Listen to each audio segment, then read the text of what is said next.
Boss, ito yung pinaluto ng anak ko, baon daw niya. Ito, pechay, ito. Tangkay, di ba? Tangkay yan, puti. So, ihiwalay ko yan. Tutulin ko yan hanggang dito. Lagay ko muna rito. Yan. Ihiwalay ko rin itong dahon. Lagay ko dito. Dahon. Tapusin ko muna yung paghihiwa. Tapos, patingnan ko po kayo, ha? Tapusin ko muna. Baon to ni Kay. Ito daing na bango, semi-boneless. Ayan, Sinirito ko, binabad sa toyo, sa kalamansi, suka, sibuyas, saka pamintang durog. Sandali lang po. Ayan, boss. Hugasan ko muna. Hugasan muna natin, Ito, yung tangkay, ganun din. Hugasan natin, syempre.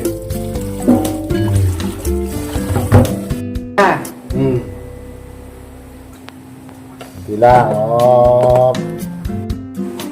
bawang, 7 piraso. Yun, bawang muna. Sa bawat pagluluto natin, syempre, kasama rin lagi, Top Mama, Home and Kitchen Appliances. Sibuyas. Isang maliit lang, kasi konti lang lulutuin. Bawang lang ni Kay. Ayan, luto na yung Iwalay na yung kaluluwa ng sibuyas at bawang. Nalagay ako ng oyster sauce. Konti lang.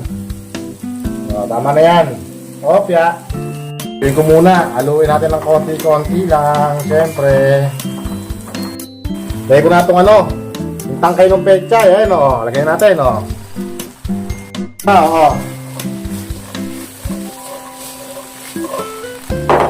More liquid seasoning. Konti lang. Isa. Dalawa.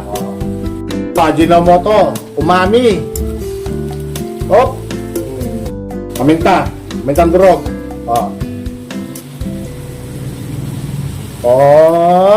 Ya. Haluin ko, mga idol. Palutuin ko muna ng konti kasi yung gulay madaling malanta. Unahin ko muna to. Asukal na pula. Kahit anong asukal, pwede may lagay ng konti lang, ganyan lang. Kung malanta, ilalagay ko na itong dahon. Kasi ang dahon, pag nainitan, lanta na. Lagay ko muna yung dahon bago malanta. Natakpan ko. Ayan.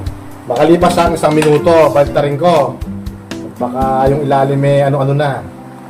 Baltarin muna natin, ha. 1 minuto nakalipas. Medyo malambot na. Tapos, tokwa pwede rito. Ayan, lagay ko. Ito yung ginagamit kong sesame oil, liquam key, kaya mabango. Konti lang, pagkaluturan tsaka ilalagay. Ganyan lang. Tako muna, mga 2 minutes lang. Haluin ko muna ng konti. Masarap kasi nito, half cook lang. Para makuha pa natin yung sustansya ng gulay. Walang baboy yan, tokwa lang. Pero okay na yan, kahit ganyan, pwede na yan. Tawid gutom, di ba? Salamat sa Diyos kasi may peke at tokwa. Tikman ko muna kung anong lasa. Baka naman walang lasa eh.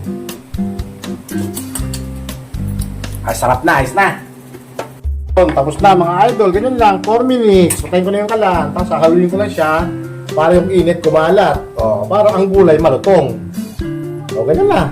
Gagandanin ko siya para sumingaw yung init. Tapos na, luto na.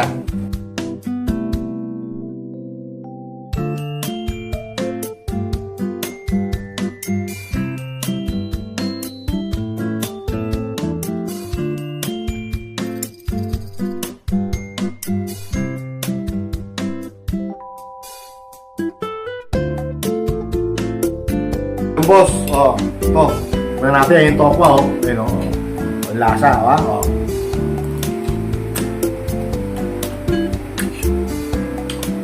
Sarap. Para boss, sino ka pa shout out? Hindi ko na, babasahin ko na yung shout out, ha? Nakalimutan ko, sino ka pa shout out, basahin ko na, wait lang.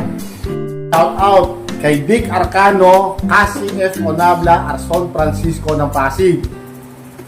Kumusta kayo, mga pare ko? Ingat palagi. God bless. Yun, mga idol. Basta sa mga pagluluto ko lang yan, lagi natin kasama Top Mama Home and Kitchen Appliances. Maraming salamat, Top Mama. At saka maraming salamat sa mga nanonood, nagla-like, at nag-share, nagko-comments. Maraming salamat po.